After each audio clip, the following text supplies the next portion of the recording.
I had the flatbed backed halfway across the yard before she came out of the barn and put a loader dead in my path. Not near it, not beside it, right in front of my trailer ramps. Bucket dropped low, engine still cold and knocking like it hadn't decided yet whether it wanted to wake up. I put my truck in park and sat there a second, both hands on the wheel, because something about the way she climbed down off that machine told me this wasn't going to be the easy kind of morning I'd been hoping for. Tessa Calloway had dust on her boots and steel in her spine. Hair pulled back tight, gloves tucked under one arm, and not one soft line anywhere on her face. She looked like a woman who had already decided how this conversation was going to go before I ever pulled into her yard. "You're not taking that baler today," she said. I opened my door anyway. "Morning to you too." "I mean it, Clay. So do I." The baler's sitting behind her machine shed, red paint faded almost pink from the sun, teeth still packed with dust from the last field it worked, was mine. Or it was supposed to be mine again, since her husband borrowed it under a signed rental deal back in March and then paid me back in nothing but excuses ever since. I had the papers on my passenger seat. I had chains coiled in my truck bed. I'd burned $40 in fuel just to be told no by a woman who looked like she hadn't lost an argument in years. "If you take that machine today, this farm doesn't make it to the end of the month," she said. I looked past her shoulder at the hay standing tall and gold in the north field, the exact color that makes a man start counting bales in his head without meaning to. That's not my fault. No, it's not. That stopped me half a second. Most people who owed me money came at me with excuses: bad weather, a bank that dragged its feet, a check that bounced, a truck that broke down at the worst possible time. Tessa didn't reach for a single one of those excuses. She just stood there flat-footed in front of that loader and handed me the truth like it cost her something real to say it out loud. "I can't keep being the easy guy," I told her. "I've got my own notes due. I've got repairs waiting on parts.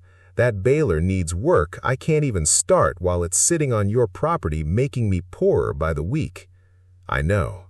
"You know?"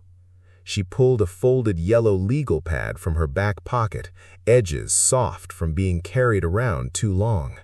"I know what he owes you. I know what he owes Miller Feed. I know what's late at County Ag Bank. I know which tire shop in town won't extend him another dime of credit.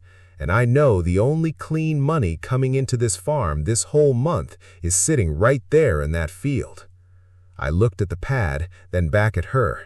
She walked closer and held it out, not shy about it, not begging either, just direct, like she'd rehearsed this exact moment alone in her kitchen at 5 that morning with a cup of coffee going cold beside her. 30 days, she said. I didn't take the pad yet. 30 days for what? A work plan, not a favor, not mercy. She tapped the paper once with a gloved finger. "We cut the north field first. Byron Rusk wants horse hay if we can deliver it dry and clean. I've got cattle that need moving off the south lot before that fence finally gives out completely. There's an auction next Saturday where I can sell off the old grain drill and the spare feed trailer.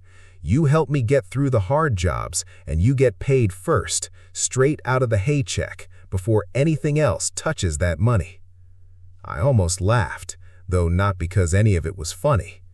"You want me to do more work for the people who already haven't paid me for the last work I did.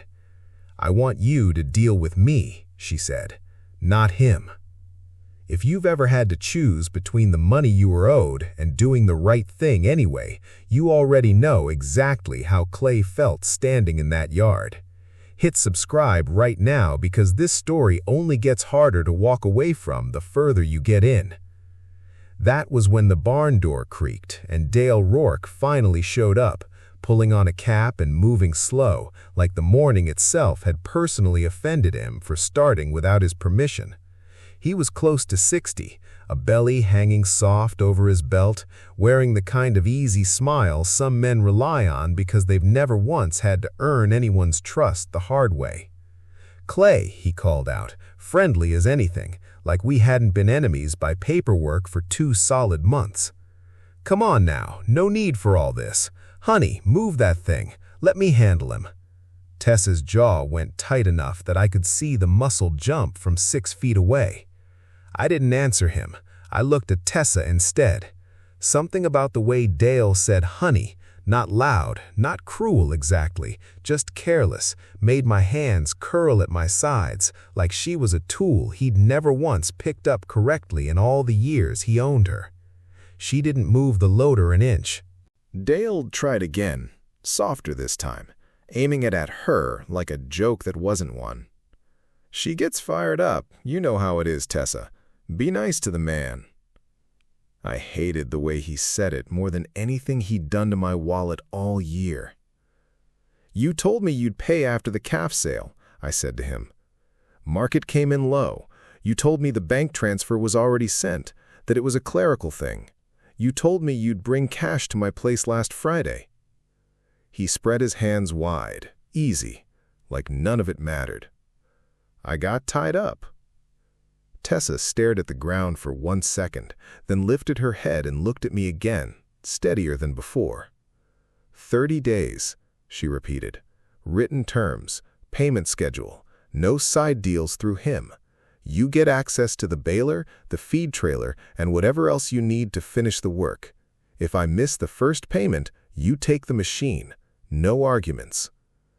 Dale's smile finally slipped. "Now hold on." Tessa turned her head slow and level. "No, you held on long enough."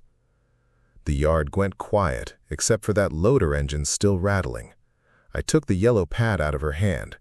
The numbers weren't pretty, but they were real. Field acres, buyer name, delivery window, a fuel estimate, a list of parts needed, my first payment circled twice in pen so hard it had nearly torn through the page. She'd done the math. Dale had done the damage. "I write it up," I said. "You sign it. He doesn't." Dale stepped forward like he might actually try something. "It's my farm." Tessa looked at him with an expression I'd remember for a long time afterward. "Then start acting like it." I went back to my truck, pulled a blank contract sheet out of the glove box, and wrote the terms out on the hood while Tessa stood beside me, close enough that I could smell hay dust and rain on her jacket. Dale paced near the barn, muttering the whole time, but he never got close enough to actually stop it. When she signed her name, her hand didn't shake once. I loaded my chains back into the truck bed and pulled the flatbed around the loader instead of toward the baler. Tessa watched from the yard, arms crossed, face still hard as flint. I drove away without the machine I'd come to take, her signed plan riding on the seat beside me, and for the first time all morning, I wasn't sure whether I'd just made a smart business decision or walked straight into the hardest 30 days of my entire year. By 6 the next morning, Tessa was already standing at the edge of the north field with a grease gun in one hand and her phone in the other. I pulled up in my service truck, not the flatbed, and that meant to me more than I wanted to admit out loud. A flatbed said, "I'm here to take something from you." A service truck said, "I'm here to work beside you." She noticed the difference immediately. "No trailer today? Don't make me regret it." "I won't." The first problem showed up before we'd even gotten the haybine into the field. One of the irrigation lines along the lower strip had split wide open, spraying water sideways into the lane instead of across the dry patch where it belonged. Tessa killed the pump and dropped straight into the mud beside the break like she'd done this exact repair 100 times with her bare hands. "Clamps bad," she said. I crouched down beside her, close enough our shoulders nearly touched, close enough I could hear the small change in her breathing when she reached past me for the wrench before I'd even asked for it. "Pipe's worn, too." "I know.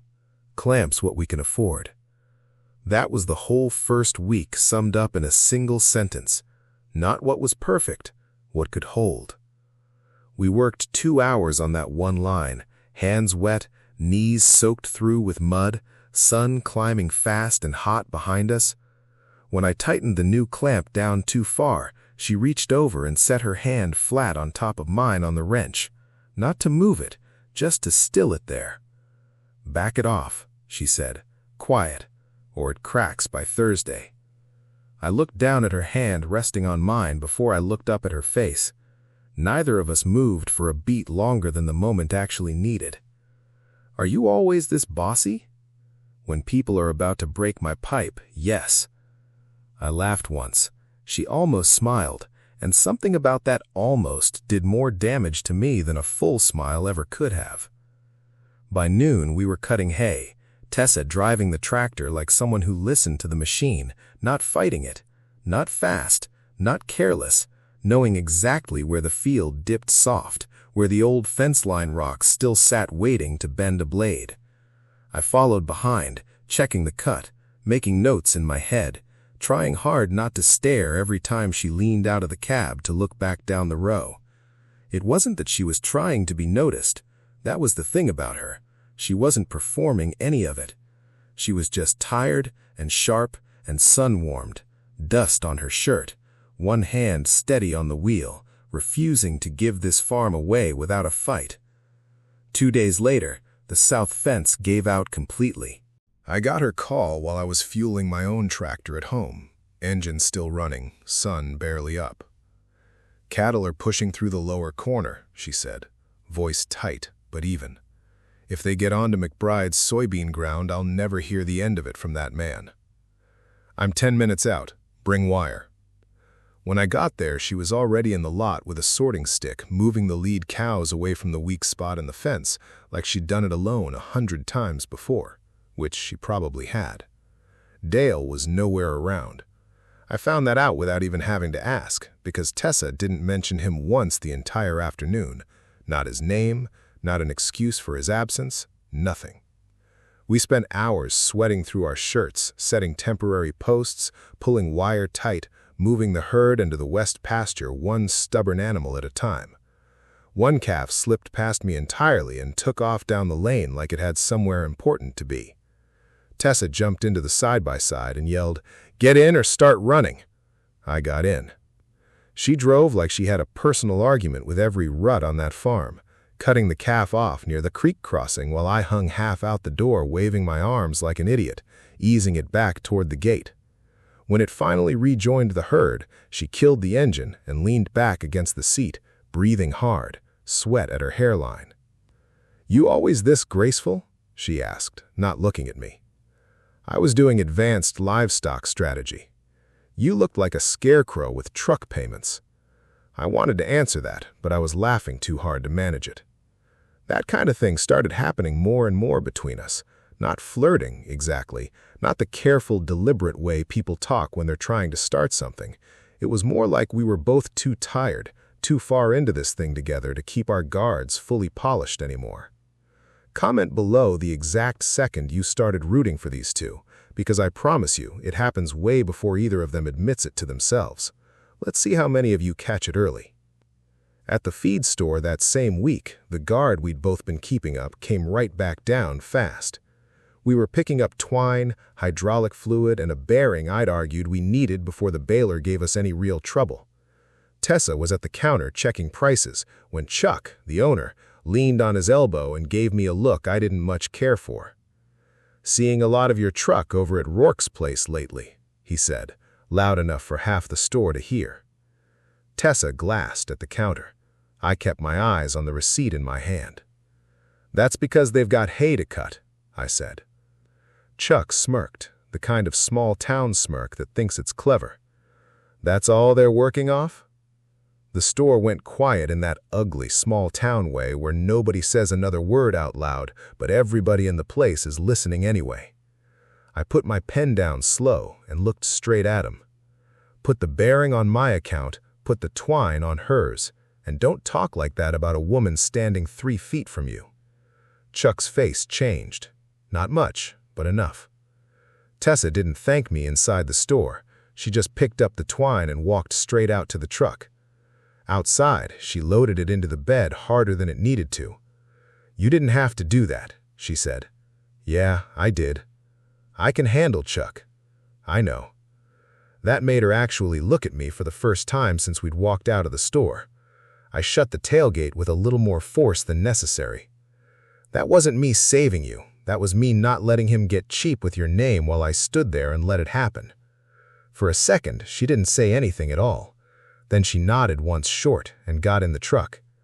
Neither of us brought it up again that day, but something about it sat differently in the cab on the drive back. Warmer, quieter, harder to name. The baler jammed for real on day 9. Of course it did. Right when we were finally getting clean windrows, weather holding steady, the buyer and Rusk confirmed to take the first load if we could deliver by Friday. Then the machine started knocking wrong, and the pickup clogged so tight it looked like the whole field had tried to climb inside it at once. I killed the PTO and climbed down. Tessa was already there, gloves on. "Bearing?" she asked. "No, plug first, maybe bearing after." We worked side by side in the heat, pulling packed hay loose handful by handful, dust sticking to the sweat on both our arms. Tessa had a streak of grease across her cheek and clearly had no idea it was there. I almost told her, then decided against it, because I liked seeing one single thing on her that she hadn't managed to fully control that week. She caught me looking anyway. "What? You've got grease on your face. So do you. Mine's professional. Yours looks expensive." We got the plug cleared, the bearing swapped, and lost 3 hours we didn't have to spare. By dark, we were still short of where we needed to be. Tessa stood by the gate staring at the field like she could force more daylight out of the sky through sheer will alone. "We cut the east strip first tomorrow," she said. I shook my head. "Northwest dries faster. We bale it first, circle back after. The east strip is cleaner. The northwest is ready." She turned on me fully then, eyes sharp. "If we send dusty hay, the buyer docks us on price. If we wait too long, the field loses quality and he docks you anyway on the equipment deal."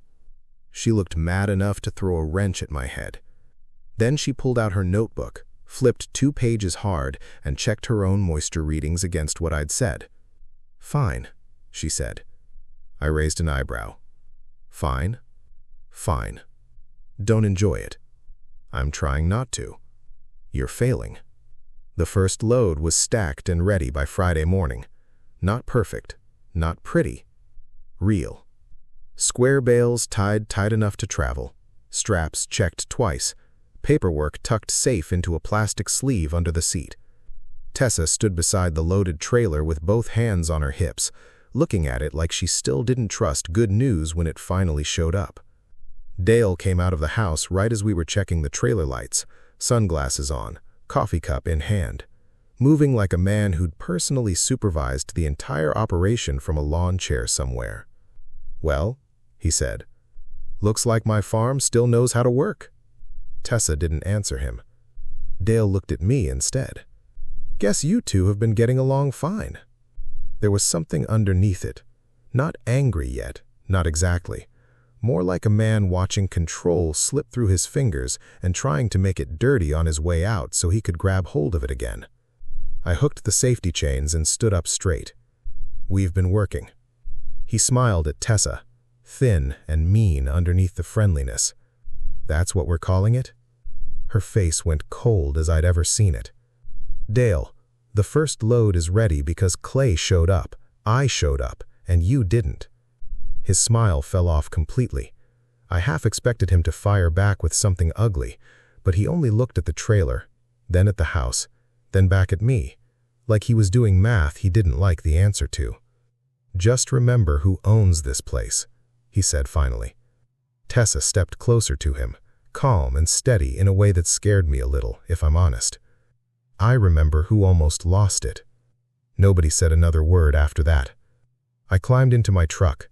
Tessa got in on the passenger side with the delivery papers spread across her lap.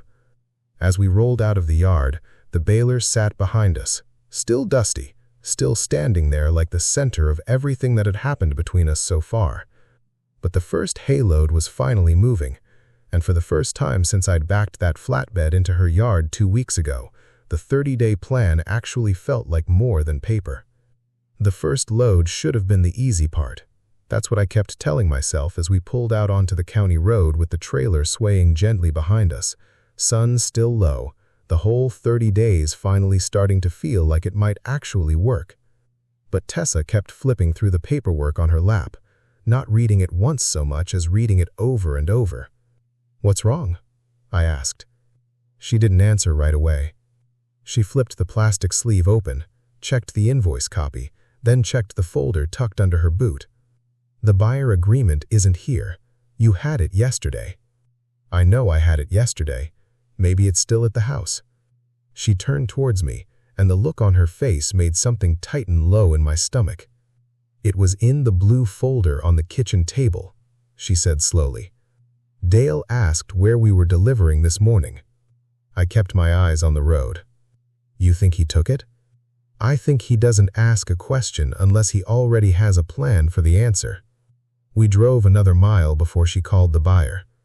Her voice stayed calm on the phone, but her knuckles went pale around it. "Mr. Larkin, it's Tessa Rourke. We're on the road with the first load. I need you to confirm something for me. Has anyone contacted you about changing the payment account?" I heard a man's voice on the speaker, low and confused. Tessa closed her eyes for exactly 1 second. "When?" A pause. "No," she said, sharp now. "Do not process that change. I handled the cut, the baling, and the delivery. The account listed in the original agreement is the farm operating account. That's the only account." She listened a moment longer, then looked at me. "Thank you. We'll be there in 40 minutes. She ended the call and stared out the windshield without blinking. "He sent a new routing number last night." I tightened my grip on the wheel. "His account. One you don't control." The road ahead shimmered with heat. I wanted to say something useful, but there wasn't much worth saying. If Dale managed to pull that payment away before it hit the operating account, I didn't get paid. Tessa lost the clean deal she'd built with her own 2 hands. The farm got another hole dug underneath it. And the worst part of all was that he hadn't even had to touch single bales of hay to do it. He'd just waited until she made something worth stealing. "Still deliver?" I asked. Tessa sat up straighter in her seat. "Yes. Then we go to the bank." Larkin's warehouse sat off a county road beside a row of metal grain bins, the loading dock smelling like feed dust and diesel fuel. Larkin himself was a square-built man with a gray beard, and he came out holding a clipboard, looking careful about something before we'd said a word. Tessa was out of the truck before I had it fully in park. "Before we unload," she said, "I want the agreement confirmed under my name and the farm operating account." Larkin glanced at me, then back at her. Dale said he was handling the financials. Tessa didn't blink. "Dale didn't cut this field. Dale didn't bale it. Dale didn't call you when the moisture ran high 3 days running. I did." Larkin looked uncomfortable, shifting his weight. "I'm not trying to step into the middle of a family issue here. This is a farm sale, and I'm the one delivering it." She handed him the invoice copy. "Original terms are right there in writing." He read it slowly, then looked at the trailer, checked the load himself, and nodded. "Hay looks good." Tessa's shoulders lowered just a fraction. "But payment won't release until tomorrow morning," he added. "If there's a dispute, my office holds it until it's settled." "That's fine," Tessa said. "Hold it until I give the bank confirmation myself." We unloaded, got his signature on the delivery receipt, and drove off with less hay in the trailer and more trouble sitting between us than we had that morning. At the bank, Dale was already there. That told me everything I needed to know before we'd even parked. He stood near the front desk with his cab in his hand, talking a little too warmly to a woman behind the counter. When she saw Tessa walk in, his face went through 3 changes fast. Surprise, then annoyance, then that same easy smile sliding back into place like a mask he kept in his back pocket for exactly this kind of moment. "Tessa," he said, "you didn't need to come all the way in for this." "Yes, I did," His eyes cut over to me. "And you brought him?" "I'm here about my payment." "Your payment? Sure, that's what this is." Tessa stepped between us, chin level. "I need to freeze any new payment changes on Rourke farm sales unless they carry my signature." The woman behind the counter looked between the two of them. "Mrs. Rourke, that may require documents from the cooperative office too, depending on how the sale agreement is listed." "Then we'll go there next," Tessa said without missing a beat. Dale's face went red around the cheeks. "You're embarrassing both of us." "No," she said. "You did that when you tried to move the hay money before the trailer even left the yard." He lowered his voice, leaning in slightly. "You think he's doing all this for free?" Tessa didn't move an inch. Dale pointed at me like I was some kind of evidence he'd been building a case with. "He's been at my farm every single day. You think people don't notice? You think they're not talking?" I felt heat rise straight up the back of my neck, but Tessa turned her head just slightly, just enough to stop whatever I was about to say before it left my mouth. Then Dale said the thing that made the whole room feel smaller. "You should have just kept him sweet until we got through this." Tessa got still, not weak, not shaken, still like a gate locking shut for good. I looked straight at Dale, voice low and even. "I don't take payment through someone's wife." His mouth opened, then shut again with nothing behind it. Tessa didn't look at me in that moment, but I saw the line of her shoulders change all the same, something in her straightening that hadn't been straight a second before. If you're gripping something right now because of what Dale just said, drop a comment telling me exactly how badly you wanted Clay to say more, and hit that like button because Tessa is about to make him regret every word of it. The bank manager came out a minute later, and Tessa laid everything across his desk without a single wasted word. The original buyer agreement, the delivery receipt, her handwritten work plan, the unpaid equipment contract with my name on it, the auction list, the routing change Dale tried to slip through overnight. "I want all new farm sale deposits held to the operating account unless I sign the change. I want no new equipment advances approved off projected hay or cattle income without my written approval. And I want this debt to Clay documented as the first payment out of the Larkin hay sale." Dale sat across from her, jaw working like he was chewing on a fight he already knew he'd lose. "You're choosing him over me," he said. Tessa looked tired then, not soft, just tired in a way that had nothing left to prove to anyone in that room. "You chose debt over this farm first. I'm just the one still standing here." He stared at her like a man who'd run clean out of sentences he could laugh his way through. The bank sent us to the county cooperative office afterwards to update the sale authorization. Dale followed in his own truck, too proud to stay away and too angry to actually help with anything. At the co-op counter, he tried one more time, telling the clerk it was his family name on the land, had been for 3 generations. Tessa put both hands flat on the counter. "It's my name on the operating account," she said. "It's my signature on the buyer agreement, and it's my work in that field, every single day of it." The clerk checked the papers, made 2 calls, and stamped the update before closing the file. That sound, the stamp hitting paper, felt bigger than it had any right to be. Dale walked out first. In the parking lot, he turned on me. "You happy now?" I shook my head. This isn't my fight to lead. Then I looked at Tessa. It's hers. She held the folder against her chest, but not like she was hiding behind it anymore, like it was finally something solid she could actually stand on. Dale waited a moment for her to follow him toward his truck. She didn't. Instead, she walked over and got into mine and shut the door. The next morning, Larkin's office released the payment under Tessa's name into the operating account. My first payment scheduled exactly the way she'd written it out on that yellow legal pad 2 weeks earlier. The delivery went through. Not cleanly, not easily, but it went through, with Tessa fully in control of it from start to finish. That first payment hit my account at 9:14 a.m. on a Tuesday morning. I know the exact time because I was under my own tractor changing a hydraulic hose when my phone buzzed against the concrete floor. I wiped my hand on a rag, checked the screen, and just stared at the number for a second longer than I needed to. It wasn't everything Dale owed me, not close, but it was real money from a real sale sent exactly the way Tessa had written it. I called her right away. "You see it?" "I see it." "Good." There was noise behind her, metal clanging, men talking, an engine backing up somewhere close. "Where are you?" I asked. "Auction yard."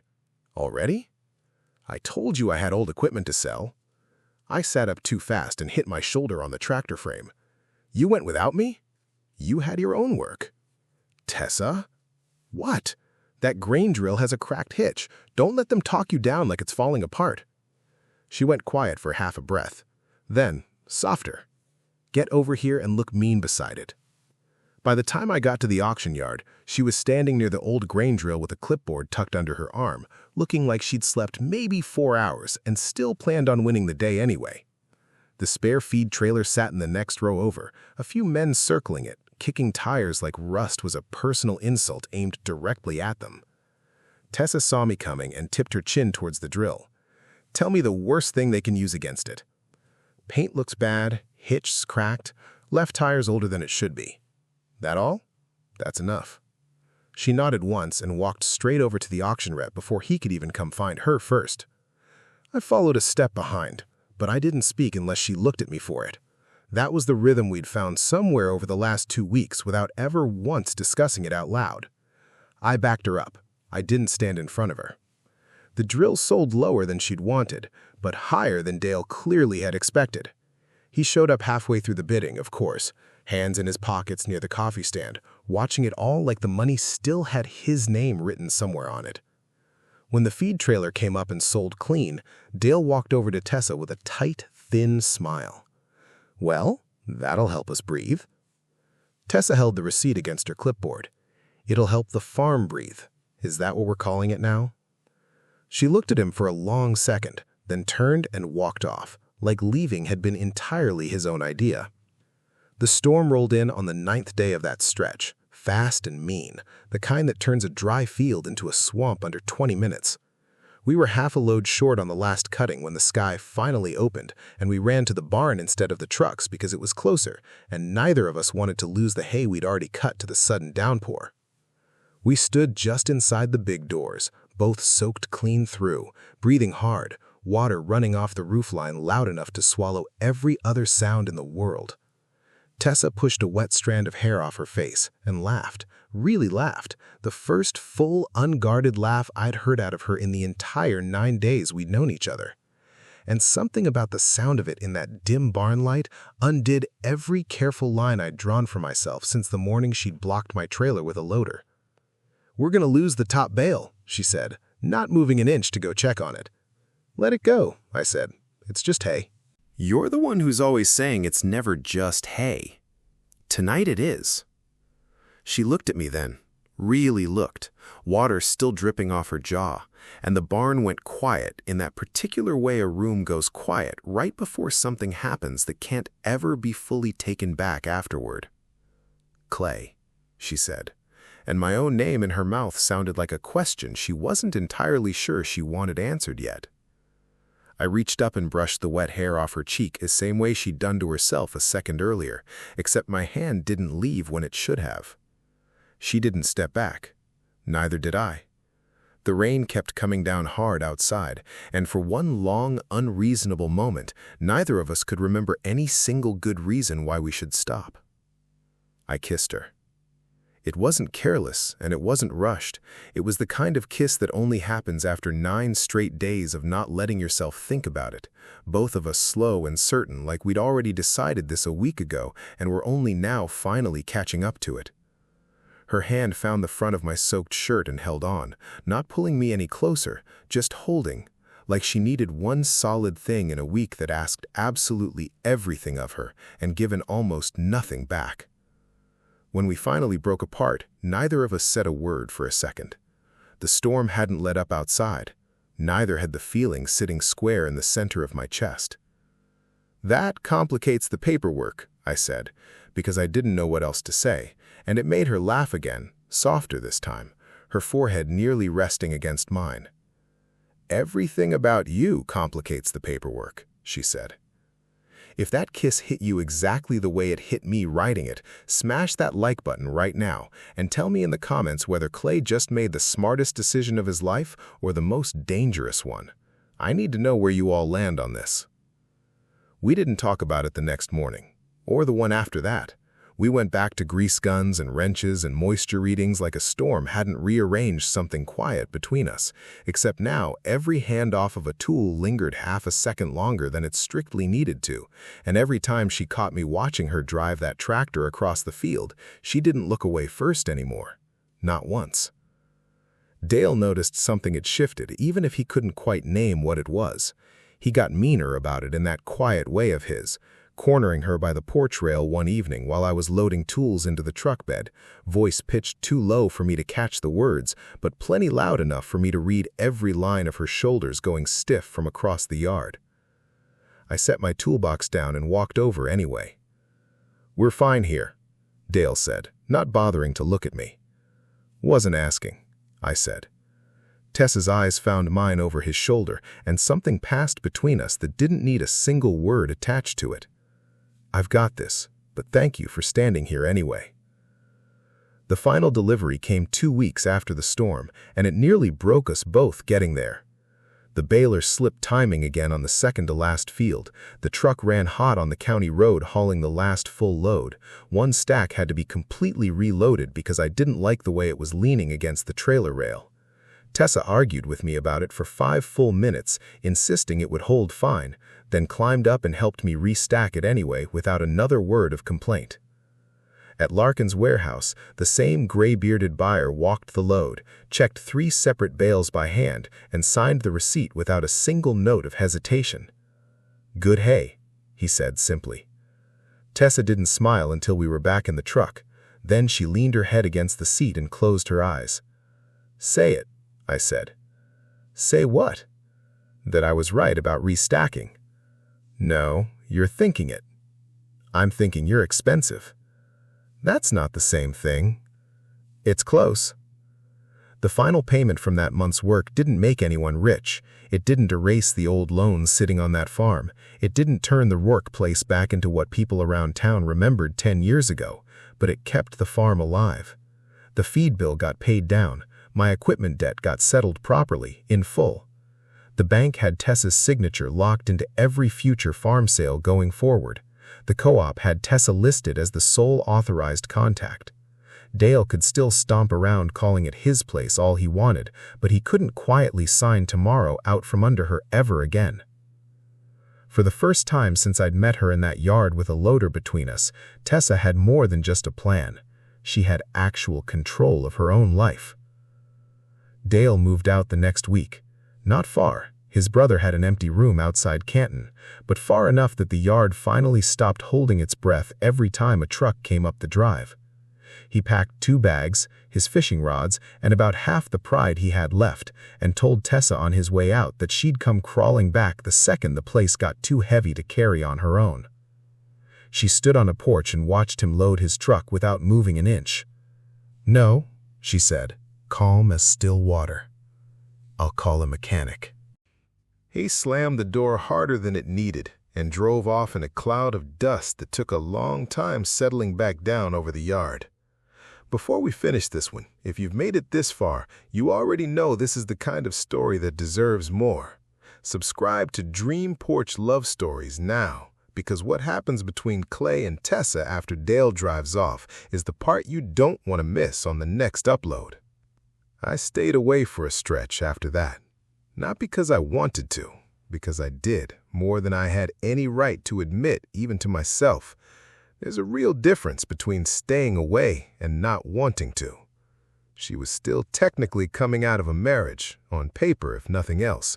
I was still, in every practical sense, the man she'd once owed a debt to. So when she texted me one evening out of the blue, "You don't have to vanish," I sat there with my phone in my hand for a full 10 minutes before I managed to answer her. "I'm not vanishing. I'm keeping it clean." "I know," she wrote back.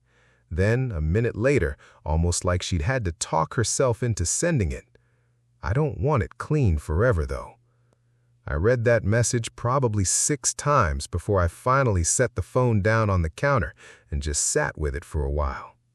3 weeks after the barn, After the storm, after the kiss neither one of us had spoken about since, I drove back onto the Rourke place on a clear morning with no flatbed behind me, just my service truck, 2 coffees riding in the cup holders, and a printed work order clipped neatly on a board like the most official thing in the entire world. Tessa met me at the gate. Tired, but not worn down. There's a difference, and I'd learned exactly what it looked like on her face by then. Her hair was pulled back the same way it had been that very first morning she'd blocked my trailer with a loader. But now, the yard didn't feel like it was holding its breath the way it used to. I stepped out and handed her the coffee. "Official job," I said, holding up the board. She took it, read the rate written across the top, and looked up at me with a smile that came easy this time. No armor built into it at all anymore. "You brought paperwork." "Always. And coffee. That's not on the invoice." She glanced over towards the machine shed where the baler still sat waiting with one panel open. "Still need that baler by Friday?" "Only if you're charging full price," she said. I picked up my toolbox and fell into step beside her through the gate, closer than I strictly needed to walk, close enough that our shoulders brushed once on the way in, and neither one of us bothered correcting it. "For you. Always." She didn't say anything back right away. She didn't need to. Some things, once they've been said out loud in a barn during a storm, don't need repeating to stay true. We walked the rest of the way to the shed together, and for the first time since that first cold morning with a loader parked in my way, the whole farm finally felt like something being built instead of something barely being saved.